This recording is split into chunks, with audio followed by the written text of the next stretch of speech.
네, 안녕하세요, 대표님. 네, 안녕하세요. 알고란 고란입니다. 네, 오늘 이제 키워드 세 가지로 대표님께서 뽑아주셨는데요. 일단 첫 번째 키워드가 비트코인 3만 달러라고 네. 뽑아주셨는데, 비트코인 3만 달러를 회복했다고요? 이게 얼마 만인가요? 네, 지난해 6월 이후 처음이고요. 네, 기쁘다. 3만 달러 오셨네.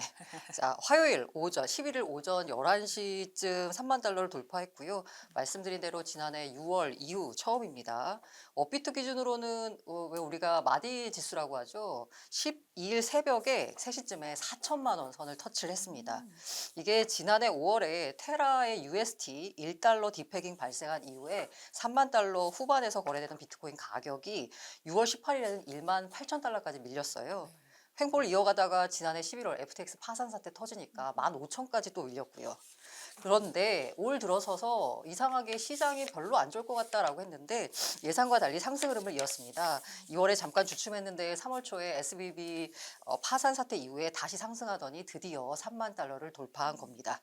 이 심리적으로 3만 달러, 이 4천만 원 선 회복이 이게 테라루나 사태 발생하기 전 가격대거든요.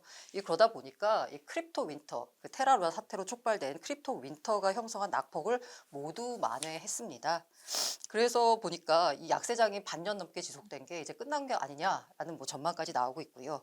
지금 달러 기준으로 보니까 바이낸스 기준으로요. 비트코인 최고 가격이 2021년 11월 6만 9천 달러까지 갔더라고요. 최고점 대비해서는 약 56% 하락했고요. 업비트 기준으로 봤더니 최고 가격이 21년 역시 11월 8,270만 원. 아, 많이도 올랐었네요.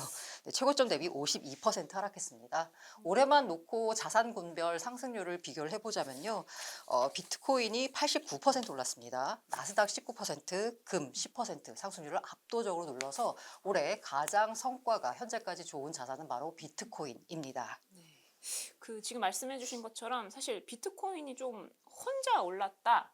네, 라고 하는데 이게 사실 근데 이유가 약간 좀 딱 떨어지지가 않더라고요. 네, 대표님께서 좀 분석하신 것들은 좀 어떤 이유일까요?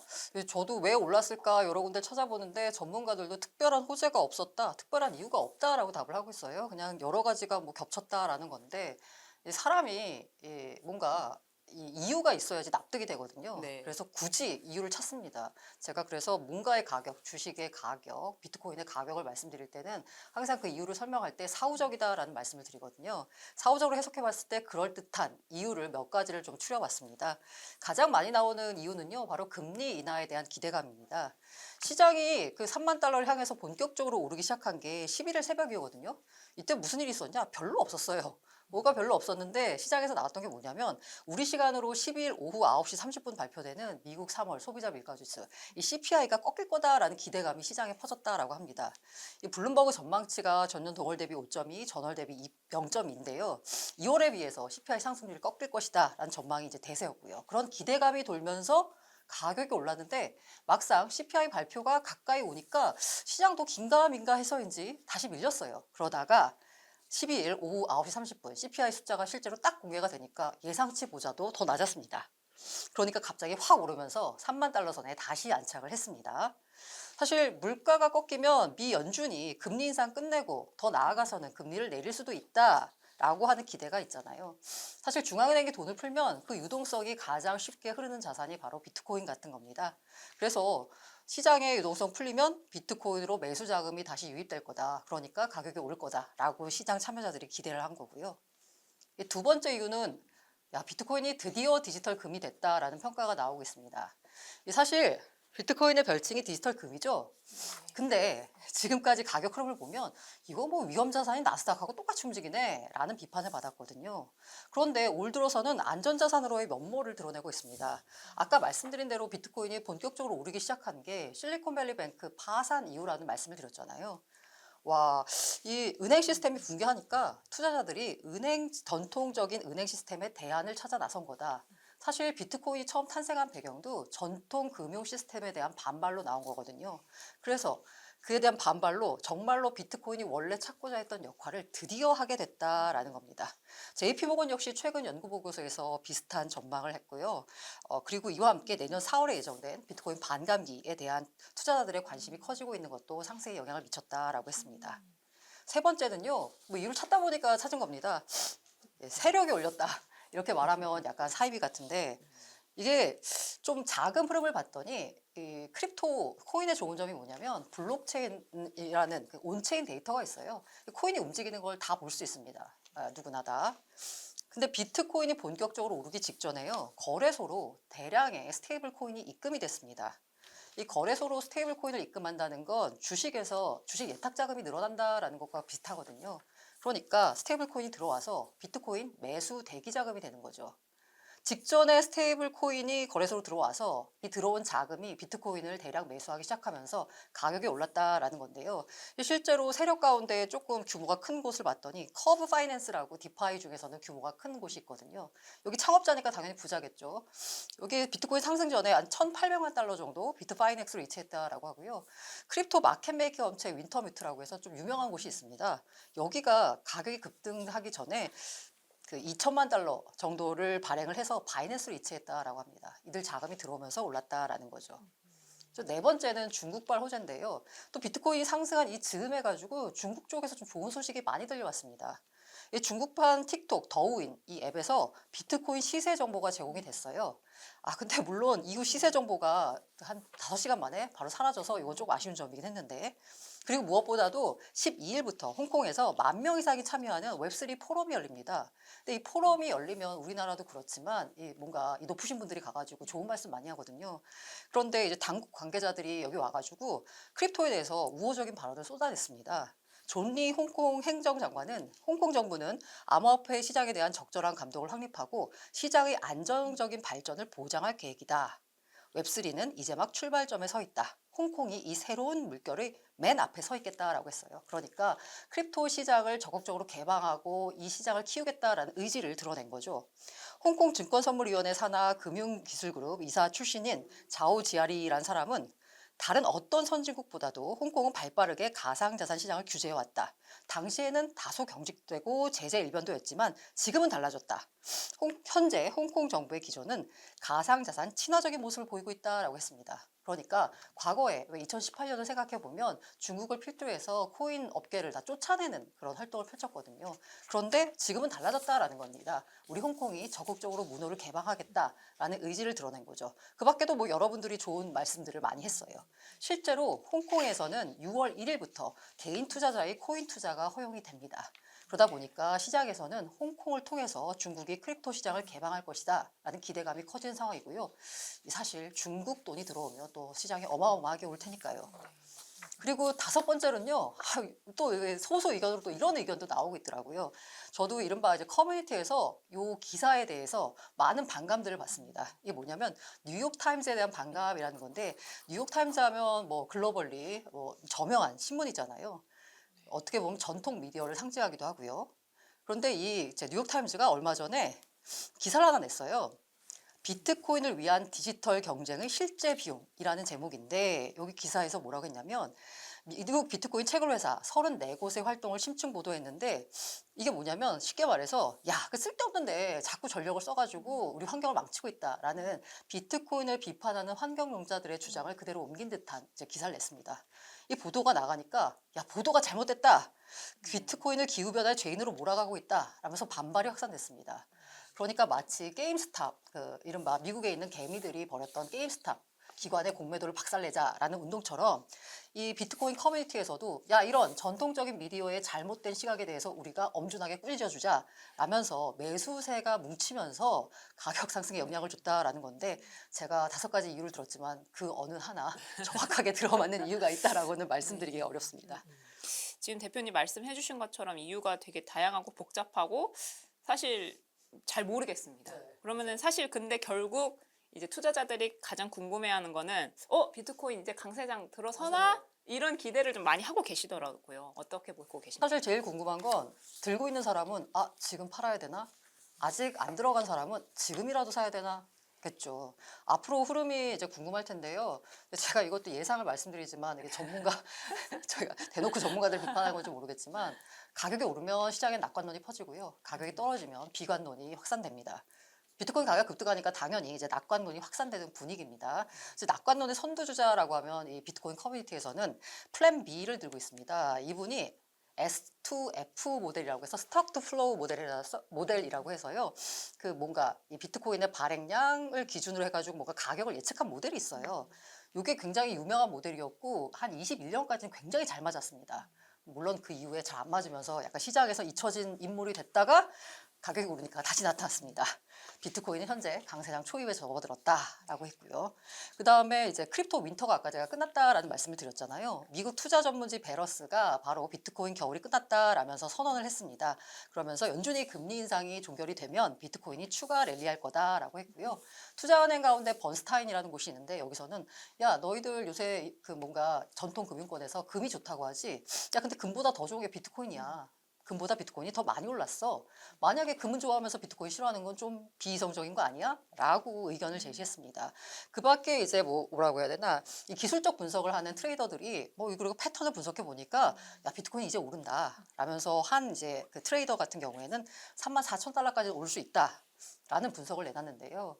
다만 이게 신규 투자 유입세가 사실 제한적입니다. 시장에 돈이 뚜렷한 이유 때문에 많이 들어온 게 아니고요. 그냥 오 하다가 오르는 경향이 약간 있거든요. 그렇기 때문에 가격 상승에는 한계가 있다라는 전망이 있습니다.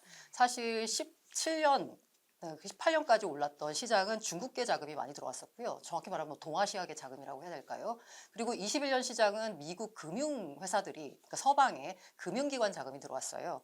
그런데 지금은 뚜렷한 자금 유입세가 나타나고 있지 않은 상황에서 가격만 오른 거라서 조금 걱정이 된다라는 목소리도 있고요. 게다가 최근에 미국 정부가 좀 규제를 강화하는 움직임을 보이고 있습니다. 이것도 리스크로 작용할 수 있다라는 우려의 목소리도 있습니다. 네, 대표님 두 번째 키워드로 이더리움 인출 가능이라고 네. 좀 뽑아주셨는데 이거 좀 살펴보니 샤펠러 업그레이드 이거 어려운 단어가 너무 많습니다. 네. 네, 어떤 의미인지 설명 부탁드립니다. 사실 샤펠라라는 말은 처음 들어보셨을 것 같아요. 그래서 제가 이거를 쓰면 아마 뭔 소리야? 라고 하실 것 같아서 그냥 인출 가능이라고 해서 샤펠라 업그레이드의 핵심 기능을 키워드로 뽑았습니다. 샤펠라 업그레이드는 우리 시간으로 13일 오전 7시 27분에 순조롭게 진행이 완료가 됐고요.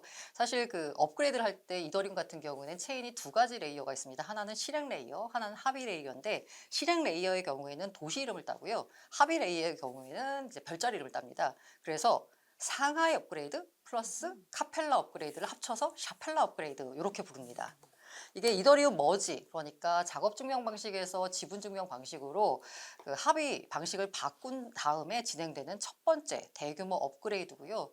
복잡한데 그냥 간단하게 말하면 이제는 스테이킹했던 이더리움을 뺄 수 있다라고 생각하시면 됩니다. 이게 뭐냐면 아까 말씀드린 대로 이제 그 머지가요. 작업 증명 방식, 그러니까 비트코인처럼 컴퓨터를 열심히 돌려서 채굴하던 방식에서 지분 증명, 그러니까 이더리움을 갖고 있는 사람들이 그 뭔가 의사결정에 참여를 하게 되면 그에 따라서 보상을 갖게 되는 방식으로 합의 방식을 바꾼 다음에 그 이제 이더리움을 갖고 있는 사람들이 그 가버넌스에 참여를 하려고 하면 스테이킹이라는 예치라고 하는 행위를 해야 되거든요. 그 행위를 한 그 예치 행위가 지금까지 진행이 되면서 약 1,800만 개 이상의 이더리움이 스테이킹이 됐습니다. 그런데 이 샤펠라 업그레이드 전까지는 일단 스테이킹만 가능하고 뺄 수가 없었어요. 그래서 일단 들어가면 다시 그걸 찾을 수가 없는 상황이에요. 그런데 이제는 인출이 가능해졌다라는 겁니다. 그런데 이제 스테이킹을 하려면요, 기술적으로 이더리움을 32개는 보유해야지 이 뭔가 지분 증명 행위에 참가할 수가 있거든요. 이 32개 이더리움을 그대로 두고 여기서 나오는 보상만 인출하는 부분 인출이 있고요. 아예 다 빼는 전체 인출이 있습니다. 이렇게 돼서 만약에 전체 인출을 하게 되면 출금과 동시에 검증자 활동이 종료가 되는 거고요. 지금 현재 보니까 샤펠라 업그레이드가 진행된 이후 약 1시간 동안에 1,000억 달러 정도의 이더리움이 언스테이킹, 그러니까 인출이 됐다라고 하고 있고요. 지금 현재 한 31만 개 정도가 대기열에 기다리고 있다라고 합니다. 지금 인출 어쨌든 이더리움 그 비콘 체인에 예치했던 거를 이제 인출하기 시작하면 이제 약간 어쨌든 은행에 비유하면 인출이 가능해지네. 그럼 이거 약간 가격에는 안 좋은 거 아닌가? 막 이렇게 많아지니까요. 좀 앞으로 가격은 좀 전문가들 어떻게 예견하고 있나요? 그래서 전망이 크게 이제 세 가지고요. 하나는 부정적이다, 하나는 뭐 별 변화 없다, 하나는 긍정적이다. 이렇게 세 개가 되겠죠. 지금 아직 샤펠라 업그레이드 이후에 하루도 채 안 지난 상황이라서 뭐 가격 흐름을 말씀드리긴 어렵지만 지금 별 변화가 없습니다. 현재까지는 그런 상황입니다. 근데 어쨌든 일단 부정적이다라고 전망하는 쪽들은 어쨌든 스테이킹된 이더가 언스테이킹 되면서 시장에 나와서 매도 압력으로 작용할 수 있다는 겁니다. 시장에 매물이 많이 쏟아지면 당연히 가격은 떨어지게 돼 있죠. 이런 의견을 내는 곳이 K33 리서치라는 곳인데요. 지난 4일 보고서에서 야 이렇게 하면 전체 이더의 15%가 지금 현재 스테이킹된 상황이거든요. 이게 이더가 인출이 가능해지면 당연히 공급이 증가해서 가격이 하락하는 거 아니냐라는 전망을 내놨고요. 특히나 이제 걱정한 게 뭐냐면 크라켄입니다. 이 크라켄이란 곳이 그 이더리움이 스테이킹된 곳에서 라이도라고 하는 디파이 플랫폼, 그리고 코인베이스, 그다음 크라켄 세 번째에 해당하는 곳이었거든요. 그런데 여기가 이 스테이킹 서비스가 SEC에 의해서 미국 증권거래위원회에서 이거 증권성이 있는데 이거 불법인데 라고 하면서 문제 제기를 당하자 그럼 우리 이제 앞으로 안 할게라고 했어요. 근데 앞서 말씀드린 대로 안 할게라고 한다고 이거 뺄 수가 없는 상황이었거든요. 요때까지만 기다려줘라고 했는데 이제 샤펠러 업그레이드 됐으니까 뺄 수가 있게 된 상황이라서 SEC에 약속한 대로 앞으로 우리가 스테이킹 서비스 안 한다라고 했으니까 미국인들이 했던 스테이킹 물량은 다 빼야 되거든요. 이 물량은 시장에 나올 수밖에 없다. 특히 그리고 이제 셀시우스 같은 경우에는 파산을 진행 중에 있는데요. 여기 같은 경우에도 스테이킹된 물량이 있습니다. 근데 이제 파산이 됐기 때문에 빨리 이거 스테이킹된 거 빼가지고 시장에서 팔아서 채권자들한테 나눠줘야 돼요. 그렇기 때문에 시장에 매물로 나올 수밖에 없다. 이런 두 가지 이제 물량을 들어가지고 매도 압력이 늘어갈 거다라는 얘기를 했고요. 또 싱가포르 소재 암호화폐 거래업체 QCP 캐피탈 같은 경우에도 역시나 이게 이더리움 물량이 나오면서 특히 이제 비트코인 가격과 이더리움 가격의 상대 가격을 비교하면 비트코인 가격보다 이더리움 가격이 좀 지지부진한 흐름을 보이면서 별로 안 좋은 퍼포먼스를 보일 거다라고 이제 전망을 했습니다. 그리고 뱅크 오브 아메리카 같은 경우에는요. 업그레이드 자체가 매도 압력을 발생시키진 않는다. 하지만 유동성이 감소하고 거래소로의 유입이나 파생상품 수요 변화 등 그 이더리움을 둘러싼 그 주변 환경이 변하면서 가격 변동성이 더 확대가 돼서 가격에는 그닥 긍정적이지 않을 것 같다라는 전망을 냈습니다. 그리고 두 번째는 별 영향이 없다. 근데 제가 이제 말씀드릴 때요, 이제 그 부정적이다, 별 영향 없다, 긍정적이다를 보자면 샤펠러 업그레이드가 아주 멀리 있었을 때는 부정적이다라는 의견이 많았어요. 근데 가까이 다가올수록 별 영향 없을 것 같아. 아예 진짜 정말 이제 코앞에 오니까 야 길게 보면 긍정적이야 라고 하는 그 의견이 시장의 흐름이 약간 형성되고 있다라는 점 먼저 말씀드리면서 이 두 번째는 별 영향이 없을 것이다 라는 건 델파이 디지털이라는 곳이 있는데요. 7일 날 야 이게 지금 이더리움 스테이킹을 봤더니 이미 유동성 스테이킹 프로토콜과 유동성 토큰을 사용하는 중앙화 거래소에서 발생한다라고 분석했습니다. 이게 무슨 얘기냐?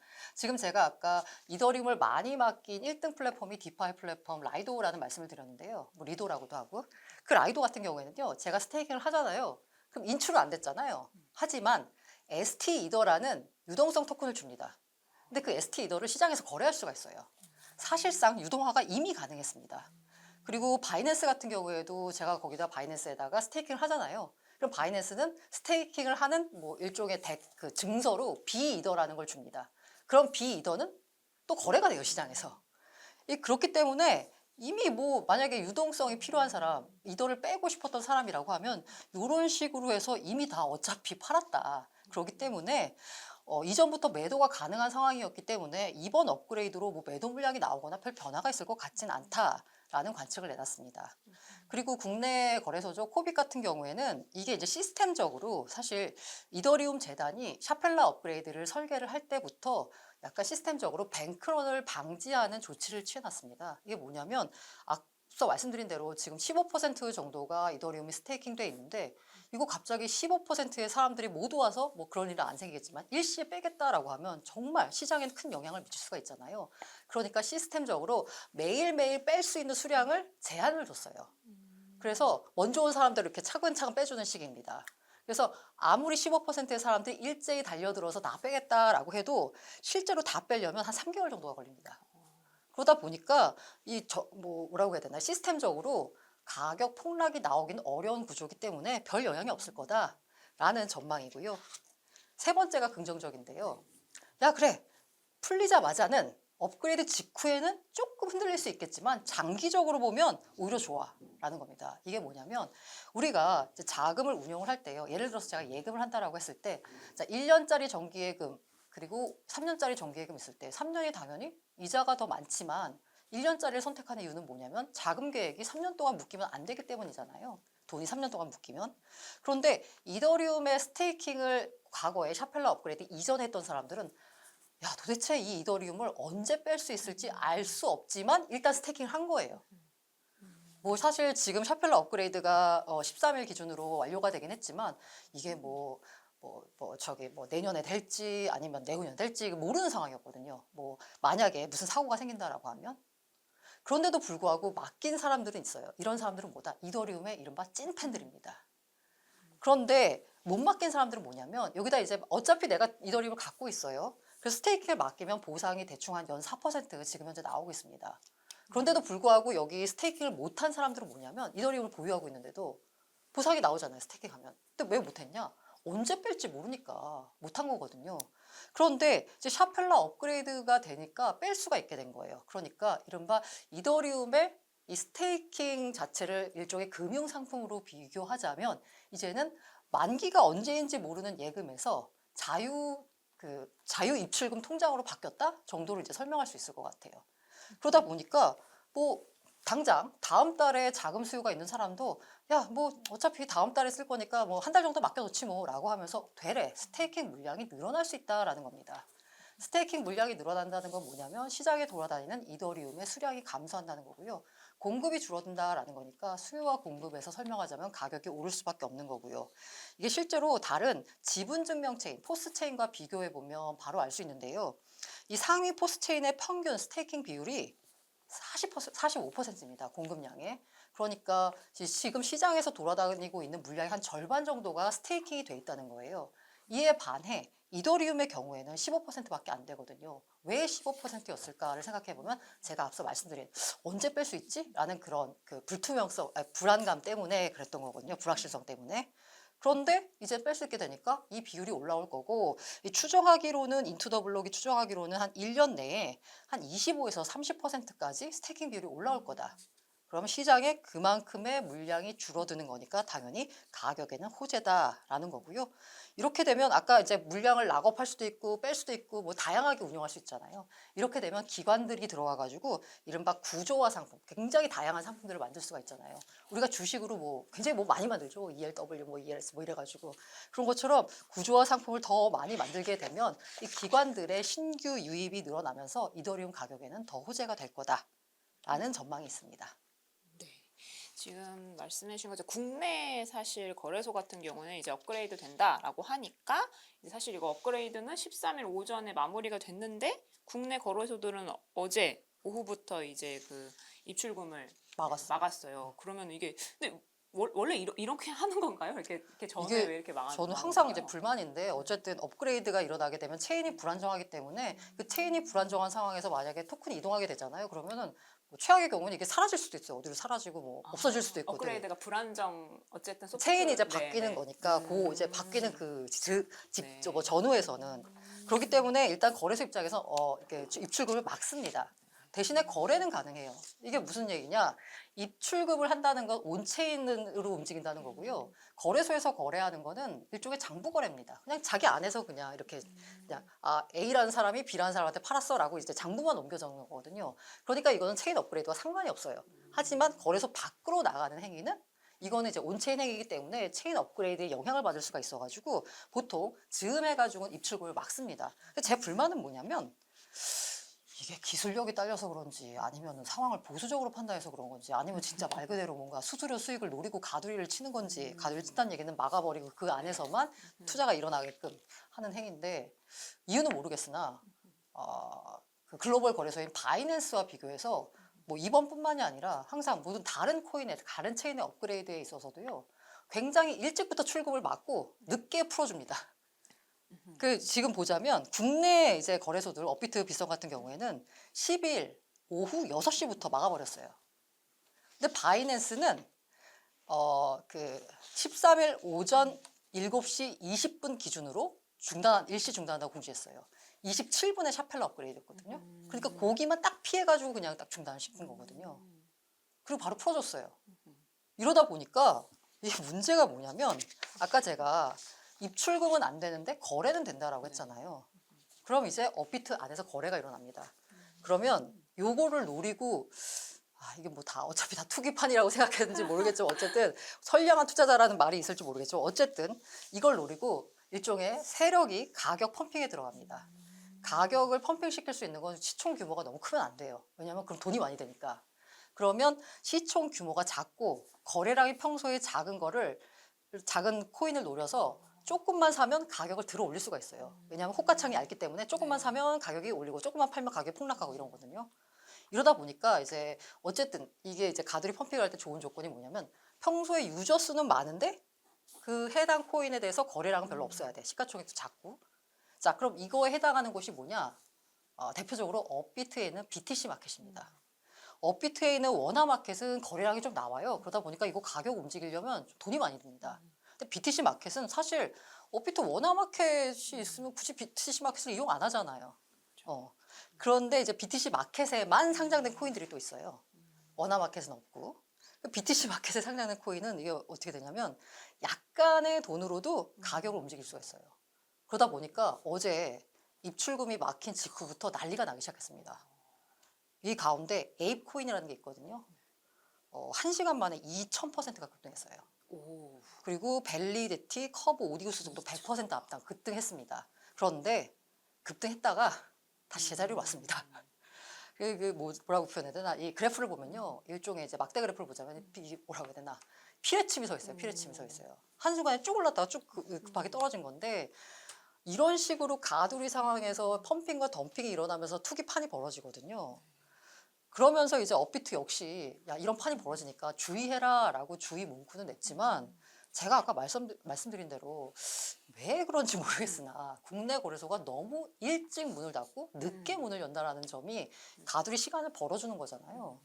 그래서 조금 이 부분에 대해서는 앞으로는 좀 개선했으면 하는 바람이고요. 역시나 뭐 어쨌든 싸게 사서 비싸게 팔면 돈 버는 것이지만 어쨌든 이런 투기판에 참전하실 때는 각오를 하시고 단단히 하시고 참여하시길 부탁드립니다. 네, 유의해야겠네요. 마지막 키워드로는 지닥 해킹. 아무래도 요거는 좀 뭐 투자에 관심 없는 분들도 뉴스에서 많이 보신 것 같아요. 맞습니다. 그래서 해킹 사건. 이거 해킹이란 단어 굉장히 좀 음. 위험하거든요. 좀 어떤 그렇죠. 사건이 벌어진 건가요? 일단 지닥이라는 거래소가 있고요. 이 국내 거래소는 두 가지로 분류되죠. 그 원화 입금 출금이 가능한 이른바 5대 거래소가 있고요. 그 밖에 이제 뭐 한 20여 개 되는 거래소는 원화 입출금은 안 되고 코인으로만 거래하는 거래소가 있습니다. 그 중에 한 곳이 이제 지닥이라는 곳인데 여기가 왜 유명해졌냐면 이른바 원화 거래소 그 연합체가 있어요. 닥사라고. 네. 그 닥사에서 우리 위믹스 코인은 앞으로 단체로 우린 다 상장 폐지할 거야 라고 결정을 했는데 결정을 하고 나서 금방 바로 지닥이 그럼 우리가 대신 상장할게 라고 하면서 위믹스 코인을 상장하면서 좀 유명해진 거래소입니다. 근데 어쨌든 여기가 지난 10일 새벽 4시에 공지를 하나 냈습니다. 거래소 점검을 이유로 입출금 서비스를 일시 중단합니다 라고 낸 거예요. 뭐지? 라는 생각이 들죠.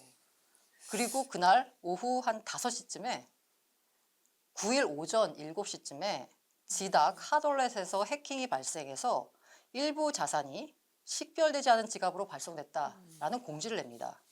그러면서 해킹 피해 자산은 비트코인 60.8개 등인데 제일 많은 부분을 차지하는 게 바로 위믹스 1000만 개가 있습니다. 이러다 보니까 이게 지닥 총 보관 자산의 23%고요. 당시 시세로 환산하니까 200억. 사실 이 가운데 거의 위믹스가 대부분을 차지하고 있는 거고요. 자, 보시면 아시겠지만 공지가 나온 게 10일 오후 5시예요. 근데 공지가 나오면서 오전 7시쯤에 9일 오전 7시쯤에 해킹이 발생했다라는 거예요. 이게 뭐지? 왜 이렇게 공지를 늦게 한 거지 싶죠? 게다가 이게 원래 해킹 사고가 발생하면 인터넷진흥원에다 키사에다가 바로 신고해야 됩니다. 즉시. 그런데 신고한 시간을 봤더니 10일 오전 10시 49분에 해킹 피해 사실을 신고했다라는 거예요. 하루가 지났어요. 네. 그러니까 이게 해킹 피해가 발생한 지 약 27시간 49분 만에 신고한 셈이라는 겁니다. 사실 이제 고객들한테 공지하는 거 늦은 거는 뭐 내부적으로 뭔가 위험성을 판단하고 뭐 어쩌고저쩌고 했다라서 치더라도 키사한테는 인지하고 나면 바로 신고해야 되는 거거든요. 그런데 27시간 49분 만에 신고했다는 얘기는 몰랐다는 건지 아니면 알았는데 늑장 신고를 한 건지 어쨌든 거래소의 24시간 모니터링 체계가 제대로 작동하지 않았다라는 의미입니다. 뭔가 취약하다라는 거죠. 앞서 말씀드린 대로 원화 입출금이 가능한 거래소가 사실 거래소 시장의 대부분을 차지하고 있습니다. 왜냐하면 코인 거래소는 원화를 입금해서 코인을 사서 해당 코인을 또 그 거래소로 보내가지고 또 거래를 해야 돼서 불편해요. 그래서 그러다 보니까 이 코인만으로 거래하는 코인 거래소는 점유율도 작은데 게다가 점유율이 작다 보니까 우리 인식이 좀 작은 데는 별로 위험한 거 아니야? 라고 생각할 수밖에 없잖아요. 근데 이번에 이런 사건이 터지면서 더더욱 코인 거래소에 대한 불안하다. 안전하지 않다라는 인식이 더 퍼질 것 같습니다. 그래서 아마 영업 잘 될 수 있을까? 투자자들의 불신이 더 강해진 상황입니다. 네. 지금 말씀해 주신 것처럼 해킹 규모도 큰 데다가 늦게 신고했고 늦게 공지했고 네네. 네, 게다가 어쨌든 이제 중소도 이런 거래소에서 이런 일이 벌어지니까 이제 저만 딱 들어도 역시 중소는 안 돼. 안 돼 이런 생각이 맞아요, 드는데요. 맞아요. 지금 보니까 위믹스가 대부분 탈취가 됐고, 맞아요. 그러니까 이게 그러니까 아직 이유가 안 밝혀진 거죠. 그리고 위믹스만 왜 이렇게 또 이렇게 됐지? 이런 생각도 드네요. 궁금해요. 일단 정확하게 이유는 밝혀지지 않았는데 뭐 어떤 업체에서는 이건 해킹을 당한 게 아니다. 그러니까 거래소 지갑에 비밀키, 프라이빗 키가 유출된 게 아니라 내부 인프라 시스템에 해커가 침투했을 가능성이 있다라고 제기했어요. 아직 뭐 해킹이 어떻게 일어나게 됐는지 누구의 소행인지는 좀 더 조사를 진행해 봐야 되는데 아니 자산의 23%를 털렸다라는 거는 왜 이렇게 많아? 라고 생각할 수 있는데 그 이유가 뭐냐라고 하면 거래소들 같은 경우에 지갑을 두 개를 씁니다. 핫 월렛과 콜드 월렛이라는 걸 쓰는데요. 이제 핫 월렛을 뭐냐면 아까 제가 거래소에서 내가 이 코인을 비트코인을 빼서 다른 바이낸스로 옮기고 싶어라고 하면 업비트에서 빼서 옮기고 싶어라고 하면 업비트가 코인을 바이낸스 온체인 데이터로 해가지고 이제 지갑 주소를 넘겨줘야 돼요. 그러면 핫 월렛은 인터넷에 연결된 지갑이라고 생각하시면 됩니다. 그러니까 이제 소비자들이 입금과 출금 요청에 즉각 대응할 수 있는 지갑이에요. 편하죠. 게다가 이게 이제 핫 월렛에서 바로 뭐 바이낸스에 있는 핫 월렛으로 옮기기 때문에 수수료가 한 번 옮길 때 그 한 번만 나가요. 근데 이 핫 월렛의 문제가 뭐냐면 해킹에 취약하다라는 겁니다. 온라인에 연결되어 있기 때문에 인터넷에 연결되어 있기 때문에 해커가 침투할 수가 있어요. 거래소 같은 경우에는 해킹으로 털리면 끝장이잖아요. 자산이 은행이 이제 도둑맞는 건데 그러다 보니까 콜드 월렛이라는 또 이제 지갑을 활용을 합니다. 콜드 월렛은 뭐냐? 콜드 오프라인에서 독자입니다. 인터넷에 연결이 안 돼 있어요. 그래서 해커가 침투하려면 물리적으로 그 콜드 월렛을 꺼내가지고 뭔가를 해야 돼요. 상당히 이건 뭐 내부자의 뭔가 공조가 있지 않는 한 콜드 월렛이 털린다라는 건 상상하기도 어렵거든요. 그러면 자산을 다 콜드 월렛에 보관하면 안전하잖아 라고 생각하는데 문제가 뭐냐면 만약에 제가 어떤 거래소에 비트코인 한 개도 없어요. 그 핫월렛에 콜드 월렛에만 100개를 다 보관하고 있습니다. 근데 제가 와가지고 나 이 비트코인을 바이낸스로 한 개를 보내고 싶어라고 하면 이 거래소는 어떻게 되냐면 콜드 월렛에 있는 비트코인을 일단 핫 월렛으로 옮긴 다음에 그 다음에 바이낸스로 옮겨야 돼요. 자 그러면 수수료가 어떻게 나가냐? 콜드 월렛에서 핫 월렛으로 옮길 때 수수료 한번 나가죠. 네. 그 다음에 이쪽 거래소에서 바이낸스로 옮길 때 수수료가 한번 나갑니다. 그러니까 고객의 인출 요구에 대해서 매번 콜드월렛에서 핫월렛으로 옮길 때마다 계속 수수료가 나가요. 게다가 콜드월렛에서 핫월렛으로 옮기는 수수료는 고객한테 청구할 수가 없어요. 이거는 고객이 요청하는 거잖아요. 이 거래소에서 바이낸스로 옮겨주세요라고 하는 건 고객이 요청에 따라서 고객의 요청을 수행하기 위해서 한 거잖아요. 그런데 제 입장에서는 이 거래소가 내 코인을 비트코인을 핫월렛에 보관하거나 콜드월렛에 보관하거나 알게 뭐예요. 상관할 필요가 없잖아요. 그러다 보니까 콜드월렛에서 핫월렛을 옮기는 수수료는 정확히 거래소의 비용이 됩니다. 그럼 이렇게 되니까 어떻게 되냐? 비용을 콜드월렛에 너무 많은 코인을 보관하게 되면 비용이 많이 나갈 수가 있어요.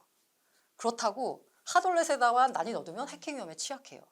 그런데 지닥 같은 경우에는 아무래도 비용 부분에 대해서 더 많이 신경을 쓴 것 같습니다. 이 최근까지도 대부분의 자산을 그냥 핫월렛에 뒀대요. 그러다가 금융정보분석원이 지난달 지닥을 대상으로 종합검사를 진행했거든요.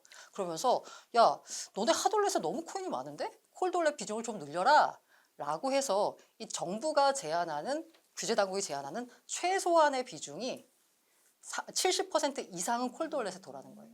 그러니까 70% 이상인데 지닥 같은 경우에는 그러면 요 정부 권고안을 맞췄다라고 하면 30%를 핫월렛에 뒀고 23%가 털린 거니까 핫월렛에 있는 대부분이 털렸다라고 보시면 되는 거고요. 그럼 이제 다른 곳은 어떠냐라고 보면 제가 비싸고 모르겠는데 업비트 같은 경우에 2019년에 해킹 사고가 발생했거든요. 그러면서 이제 이렇게 뭔가 어쨌든 업비트나 빗썸 같은 경우에는 핫 월렛 보관 비율이 얼마인지는 비밀입니다. 왜냐하면 만약에 핫 월렛이 너무 뭐 많다 그러면은 해커들이 노리고 들어올 수 있잖아요. 그렇다고 너무 적다 그러면 이거 너무 비용 발생하는 걸 자기들의 비용 구조를 이제 공개하는 꼴이 되니까 비밀로 붙여두는데 제가 듣기로는 업비트 같은 경우에는 10% 쪽 안쪽으로 유지하고 있다고 해요. 왜냐하면 해킹 당하면 너무 피해 규모가 크기 때문에. 근데 하지만 말씀드린 대로 이게 비용 구조에 신경 쓸 수밖에 없었던 중소형 거래소인 지닥은 아무래도 핫월렛에다 너무 많은 자산을 넣어놓고 있었고 그에 따라서 이렇게 큰 해킹 피해를 당한 게 아닌가라는 생각이 듭니다. 어쨌든 이제 일은 벌어졌고 근데 이제 피해 보상을 받을 수 있냐라는 거에 아무래도 이제 많은 분들이 이제 제일 관심이 네네. 네, 있을 것 같아요. 피해 보상은 근데 뭐 받을 수 있는 건가요? 저 사실 이 부분을 제일 걱정했거든요. 지닥이 업비트가 19년에 해킹 피해가 발생했을 때 580억이었어요. 근데 이거 어떻게 해결했냐? 사실 그 법적으로는 아직까지 이 거래소가 뭔가 금융기관도 아니고 뭐 하기 때문에 해킹 사고 발생해도 안 물어줘도 됩니다. 미안, 우리가 몰랐어.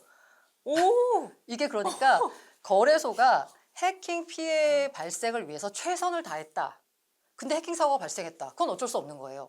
만약에 배상을 받으려고 하면 어떻게 해야 되냐?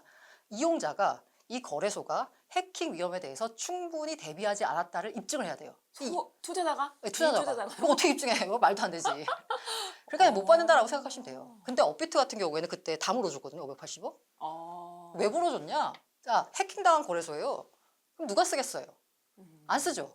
근데 업비트가 당시 장사를 잘하고 있었는데 야, 이 580억을 물어주면 사람들 어떻게 생각하겠어요? 해킹을 당해도 회사 돈으로 다 물어줬네? 야, 그럼 앞으로도 해킹이 혹시라도 발생한다고 해도 또 물어줄 거잖아. 라고 하면서 업비트가 계산을 했겠죠.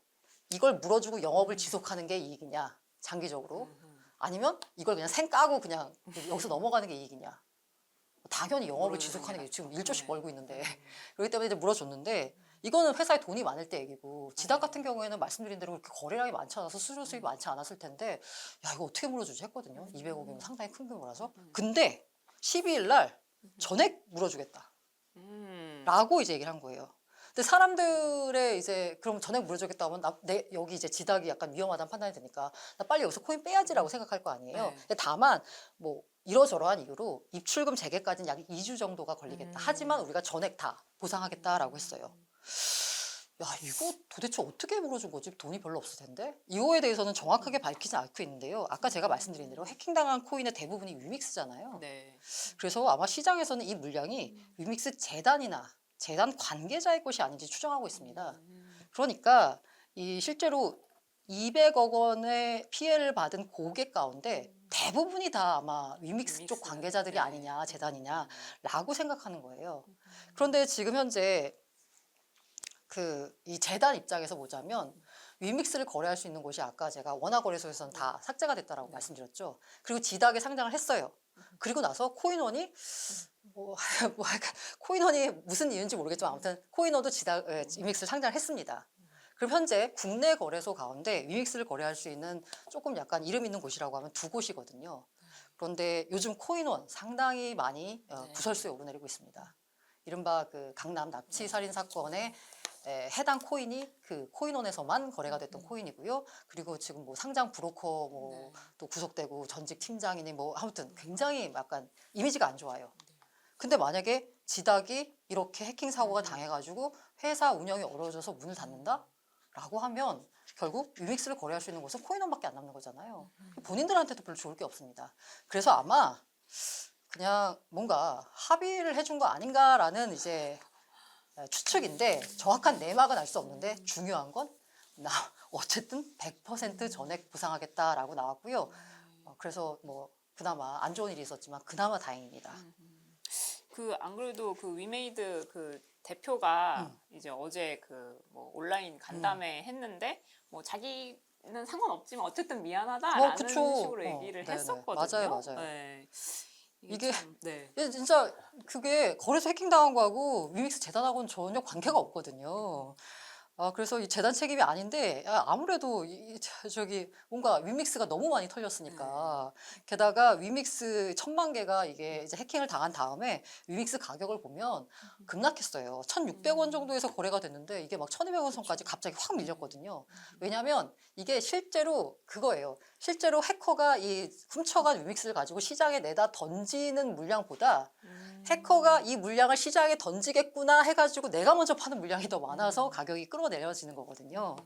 그래서 어쨌든 간에 가격이 하락했고 그 장형국 대표 말대로 저희 책임은 아니지만 투자자에게 사과의 말씀을 드린다라고 한 건 어쨌든 위믹스 가격이 떨어졌기 때문에 이런 말을 한 거고요.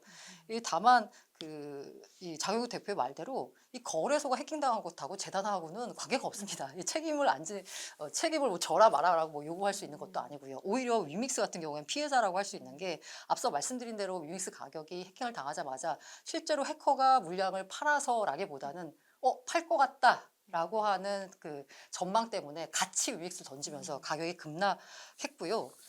그리고 위믹스 재상장 직후에 위메이드 그룹주가 급등했었어요. 그런데 여기도 위믹스 해킹 소식이 알려지자 위믹스가 대량으로 해킹당했다는 소식이 알려지자 주가까지 떨어졌습니다. 이거 괜찮을지 모르겠네요. 저 같은 사람이 보기엔 이거 위믹스 이거 계속 갈 수 있나? 이런 생각까지 사실 들거든요. 맞아요. 그래서 이제 장영욱 대표도 온라인 간담회 때 무슨 얘기를 했냐면 그 해킹당해서 지금 가격이 흔들리는 거지만 우리가 앞으로 이제 우리 플랫폼에 온보딩할 게임들 경쟁력이 있고 여기서 계속 많은 접속자들이 나와서 뭐 수수료 수익이 발생하고 하면 위믹스 생태계는 커질 거다. 그걸 봐달라라고 강조를 했는데 당장은 1,000만 개 해킹에 눈에 띌 수밖에 없죠. 그렇군요. 네. 알겠습니다. 참 이번 주도 굉장히 시끄러운 시장이었네요. 네. 대표님 오늘 한 줄 평 부탁드리겠습니다. 한 줄 평? 네. 게리 겐슬러가 그런 표현을 썼어요. 코인 시장은 서부 개척 시대라. 와일드 웨스트라는 표현을 썼어요. 투자자 보호가 이루어지지 않거든요. 투자자 보호는 투자자 스스로 해야 되는 시장이니까 열심히 투자자 보호하면서 투자하시길 부탁드립니다. 알겠습니다. 감사합니다. 고란 대표님. 네, 감사합니다.